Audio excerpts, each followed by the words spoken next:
Hello everyone, my name is Trevor, I go by TheMrTrails, welcome to the channel. In today's video, we're going to go over a bit of the news this week in Dauntless, including the 1.6.4 patch notes as well as a state of Dauntless on Reddit from the developers. We do have some interesting things to talk about today, but first, if you enjoyed Dauntless and are not subscribed already, consider subscribing to the channel. I post Dauntless content here every week. And if you want to get your hands on my in-game flair for Dauntless as well as entering the majority of my hunt pass and other giveaways that I do, head over to the twitch.tv/TheMrTrails, where we hang out and do trial carries over there every Thursday, Friday, and Saturday. So we'll start with the patch notes because there's something about the patch notes that you might question, and that will be answered by the State of Dauntless post. So we first up are going to have a couple of major nerfs regarding attack speed, but one of them is also in a way not a nerf, but a buff. The Blitz tonic for a very long time has given you a range of attack speed increase ranging from 10% minimum to a 30% maximum. The output of this range is based on how much health you have missing, every additional 5% health missing being an additional 1% attack speed. And a reason that low life building has been particularly good for a long time is because on a half HP build you start with 21% attack speed versus the full life build's 10%. But this is now going to be changed in the 1.6.4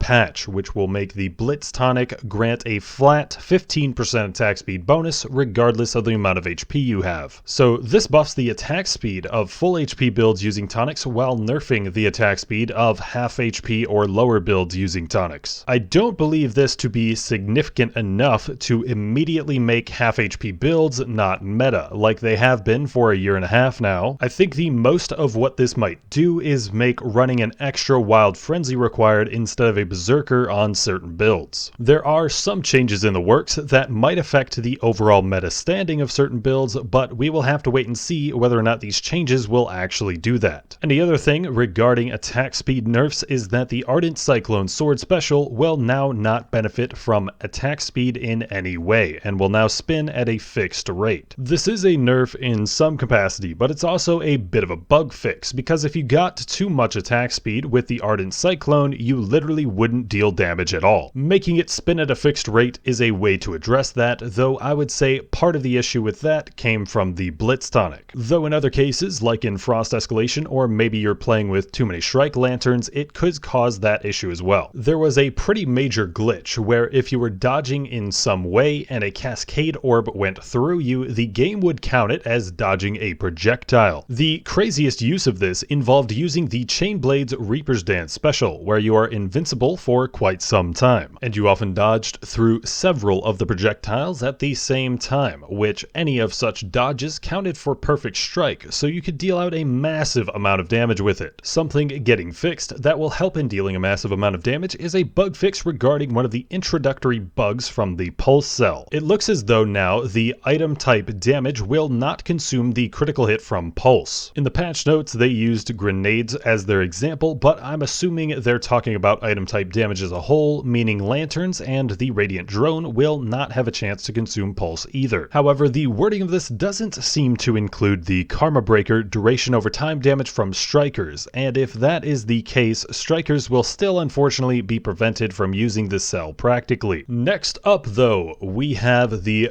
big kahuna of bug fixes. This bug I think has been in the game since a little bit before or a little bit after the release of Umbral Escalation. This bug has been in the game so long most of you probably didn't know that it was a bug in the first place. And it has been one of the key memes of being an unintended feature of the game. With Chainblade's Reaper's Dance, you will no longer be invulnerable after stopping a chain push combo. So for those of you who haven't played Chainblades where this bug wasn't in the game, let me break down how Reaper's Dance invincibility frames are supposed to work. Currently, how Reaper's Dance works is if you use the special and followed up with a light attack, you'll be invincible during that attack, and for the light attacks, you could usually get off another hit or two after that while still being invincible. That's not how it's supposed to work, and with this bug fix in place, it will now be back to the way that it used to be. The moment that you input an offensive action, being either a follow-up light light attack or a follow-up heavy attack, your invincibility frames will be gone. And yes, this means that you can still get hit while using your special if you're going for a follow-up attack. The only time that you should be safe during the Reaper's Dance now is if you're in the pushing away from the behemoth animation. I will say that some of you might not enjoy playing Chain Blades because of this bug fix, but this is a balance fix that was necessary for the game, as for a long time you could just damage and not take damage when using Chain Blades, and they absolutely shouldn't have let this bug exist in the game for as long as it has. Those of you who enjoyed Chain Blades because of their invincibility, I guess you might just have to play Cascade 6, because there are intended ways of being invincible, but this one was not. Another couple of major bug fixes on the weapons is the Warpike. Much like the Ardent Cyclone special on Sword, the Piercing Flurry attack would stop dealing damage if the player's attack speed got too high. That gets fixed, but also the Piercing Flurry combo had a varied number of attacks based on how high your attack speed was, but it will now have the intended fixed number of attacks on the combo finisher. We've got some bug fixes coming to the Chronovore, and yes, the wings are going to be easier to hit now. After a certain animation it would do, the hitboxes of the wings would just disappear, and you would have to wait for it to teleport away for them to come back. There were some changes made to the animations of the attacks, as well as the Chronovore's eyes will now glow during its enrage. And the other notable fix, I would say, is that some players, myself included, were still locked out of viewing the DPS meter in the hunting grounds, and they say that that should be fixed now. There are some music fixes, UI text changes, and some other stuff that we'll skip over. But the main thing that you may notice about these patch notes is that there's something missing, and that is the Keystone Behemoth portals in the hunting grounds, and this is where the State of Dauntless Reddit post comes in. It explains how they were launching content in large patches a while back, but this season decided to launch content throughout several patches, as we discussed in my video about the potential for a Radiant escalation. They go on to say that the next season they plan on having a little bit less of a pumping out tons and tons of new and potentially unfinished content and work on making their specific ideas for the season better. And it's with this thinking that they've decided to delay the release of portals once again. The current state of the portals in the hunting grounds would only take you to the escalation Keystone Behemoths, and while this is likely going to be a function of them when they eventually release, they've decided they want the portals feature to ultimately have more functionality than that. In the original testing stages on the experimental server that had portals involved, we were able to queue up for a couple of different events in there as well, somewhat similar to how you can summon a Chronovore event whenever you want to. And they say that they are going to be holding off on portals until they have plans in place to bring some extra new content and functionality to them in the future, rather than just releasing them now and forgetting about them. And I am 100% for the approach they seem to be taking of more quality to the incoming features of the game, especially when it comes to bugs, as any seasoned veteran may know that there's a plethora of bugs plaguing the game right now, and the new features don't need to be adding onto it more. I want to see them rolling out content when it's ready, when it's polished, and when it's bug-free. That's one of the reasons I feel like I enjoyed the 1.6.3 patch as much as I did, because aside from the Chronovore Wings hitbox nonsense, there wasn't really any super game-breaking bugs introduced by the patch. And I want to see them taking their time and fixing bugs that are already in the game, including a massive amount of Behemoth hitbox and AI issues. And it seems like from the feedback they've been getting, it seems like a large portion of the community would rather see a more functional game than a game that's rich with features but are all broken in some way. And that is going to do it for today's video, guys. Let me know what you think. Are you happy that they've decided to take the old quality over quantity approach, or were you more invested in the one new major content feature every other week system? If you guys enjoyed the breakdown, consider leaving a like on the video, and if you enjoyed Dauntless and are not subscribed already, consider subscribing to the channel. I post Dauntless content here every week. And be sure to check out the latest video if you haven't already, where I reforged every weapon in a single sitting from level 1 to level 20. To stay up to date with my content, both here on YouTube and on Twitch in the best way, as well as to keep up with any potential giveaways I'll be doing, join the Discord server in the description. I manually make a post whenever I do anything content or giveaway related. I have been Trevor, I go by TheMrTrails, and I will catch you guys next time.